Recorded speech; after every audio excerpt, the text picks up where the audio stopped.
Bismillahirrahmanirrahim. Ngalajengkeun hanca deresan kitab Durratun Nasihin halaman 155. Kantun qauluhu waruwiya an Ka'bil Ahbari. Waruwiya sareng diriwayatkeun an Ka'bil Ahbari katampi ti Ka'ab bin Ahbar. Nawan annahu lafad annahu saesuna itu Ka'ab qala eta ngadawuh itu Ka'ab te auha kana lafad auha parantos ngawahyukeun saha Allah Ta'ala ila Musa ka Nabi Musa alaihi salam. Alaihi eta muga tetep ka itu Nabi Musa assalamu ari kasalamatan. Faqala maka ngadawuh itu Allah kana lafad ya Musa he Musa atadrina apal anjeun lima karna naon perkara mun rek make perkara ittakhadtu geus ngajadikeun kami Allah ka anjeun kaliman kana anu didawuhan ku kami bila wasitotin kalawan teu aya pelantara. Mun bahasa urang mah he Musa cek Allahnya anjeun apal kunaon anjeun dijadikeun hiji-hijina naon nabi anu diangkat kisahna anu bisa langsung menang gelar kalimullah jalma anu naon atuh istilahna teh kalam langsung jeung Allah bila wasitotin kalawan teu aya perantara. Qala ngadawuh atawa nimbalan itu Nabi Musa kana lafad anta a'lamu bidzalik anta ari Gusti a'lamu eta anu maha uninga atawa anu leuwih uninga bidzalika kana itu itakhadtu ka kaliman ya Rabbi he pangeran kami. Qala parantos ngadawuh Allah Gusti Allah Ta'ala barina maha luhur Allah kana lafad inni nadartu fi qulubi ibadi inni saesuna abdi nadartu eta ningali abdi kami atunya ini saesuna kami Allah eta nadartu ningali kami Allah fi qulubi ibadi dina pirang-pirang hatena pirang-pirang hamba. Falam arok maka henteu ningali kami kolban kana hate asyadda anu leuwih banget naonana tawadu min kolbika tini mang hate anjeun. Falihada maka karena ieu tawaduan kolban asyadda tawaduan min kolbik kalam tu tah ngadawuhan kami Allah ka anjeun.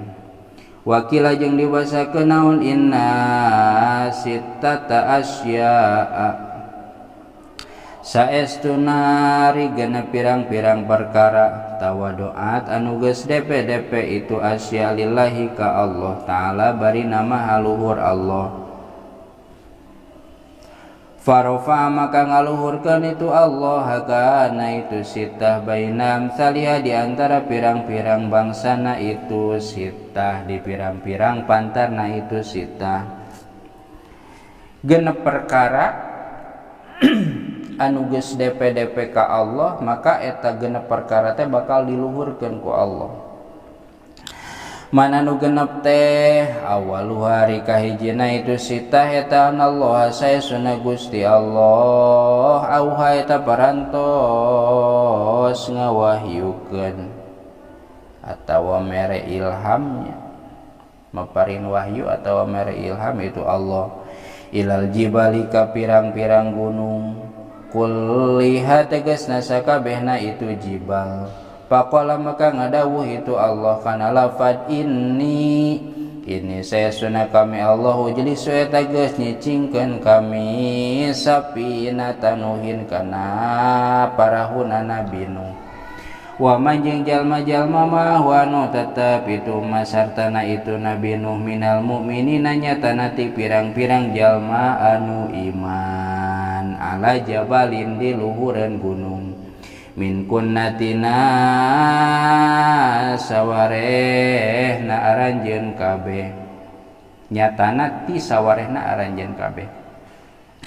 Pasamakhot maka garumede itu pirang-pirang gunung, ayata kabarot tegesna garumede alias tala kabur naon aljibalu pirang-pirang gunung, kulluha tegesna sakabehna itu gunung, watatawalat jeung kumuluhur itu jibal, watawadoa jeung handap asor naon aljudiyu gunung judi, waqala sareng ngucap itu judi gunung judi, kana lafad min aina yakunu li qadrun hatta yujlisallahu ta'ala safinata nuhin alaihi salam.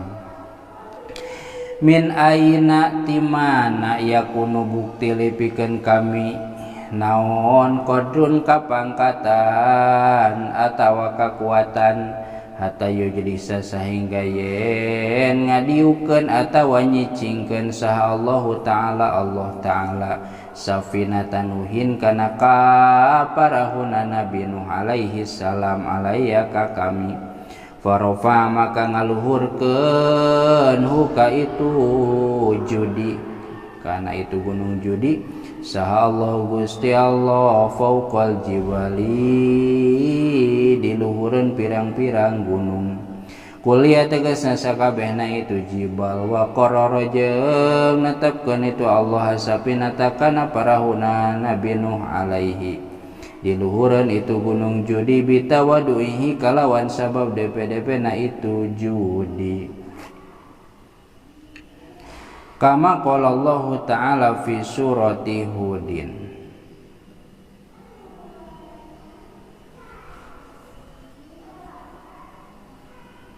panjang keneh teu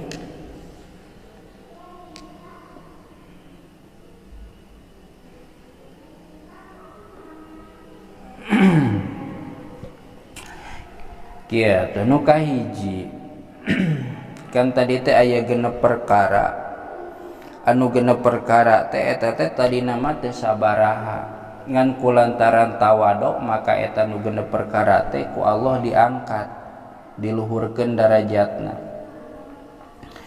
Nomor kahiji nyaeta gunung,